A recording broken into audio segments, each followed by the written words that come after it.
இந்தியாவிலேயே முதலில் மின்சார டிராம் ஓடியது கொல்கத்தாவில் இல்லை, நம்ம மதராஸில்தான்.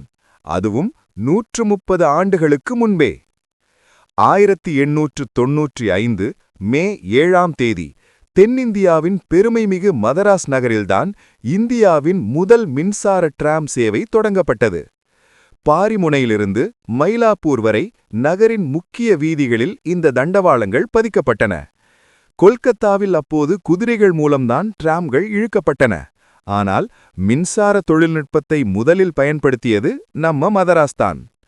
வெறும் அரை அணா கட்டணத்தில் கம்பீரமான மின்சார வாகனத்தில் பயணம் செய்வது அக்காலத்து மக்களுக்கு மிகப்பெரிய ஆச்சரியமாக இருந்தது. 1953இல் இந்த சேவை நிறுத்தப்பட்டாலும் சென்னையின் சாலைகளுக்கு இந்த டிராம் அகலத்தடங்களே இன்றும் அடித்தளம். இந்த வீடியோ உங்களுக்கு பிடித்திருந்தால் லைக் செய்து உங்கள் நண்பர்களுடன் பகிர்ந்து கொள்ளுங்கள். இது போன்ற சுவாரஸ்யமான வரலாற்று தகவல்களுக்கு மறக்காமல் குழு சேரவும். உங்க தாத்தா அல்லது பாட்டி இந்த டிராம் வண்டியில் பயணம் செய்த கதைகளை உங்களிடம் சொல்லியிருக்கிறாங்களா? காமெண்ட்ல சொல்லுங்க.